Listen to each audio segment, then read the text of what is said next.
সারা শরীরের না এগুলো হচ্ছে মধু, খেতে খুব সুস্বাদু মান। এগুলো হচ্ছে আসলে একদম টাটকা মধু। দেখেন মধুটা একদম সামনে এনে দেখেন, ফ্ল্যাশ লাইট জ্বলায় দাও না, ফ্ল্যাশ লাইট।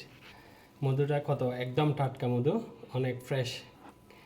দেখেন খেতে খুব সুস্বাদু। এখন রমজানের দিন তাই খেয়ে দেখাচ্ছি না আমি।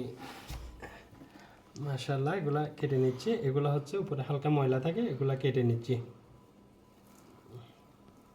এই ময়লাগুলো আমি কেটে ওই ডেক্সিটা আলাদা করে ফেলছি।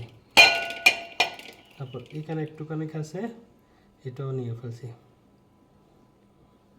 তারপর মধুটা এভাবে চিপে নেব আমি।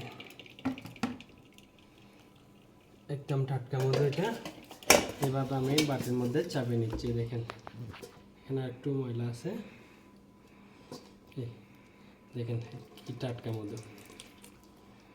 এই দেখেন এগুলোতে একদম ময়লা নেই, এই দেখেন ময়লা একদম নেই। এগুলো এরকম চাপ দিলাম, মাছের চাক থেকে ছড়া যায়। একদম টাটকা মধু। বন্ধ করে দাও।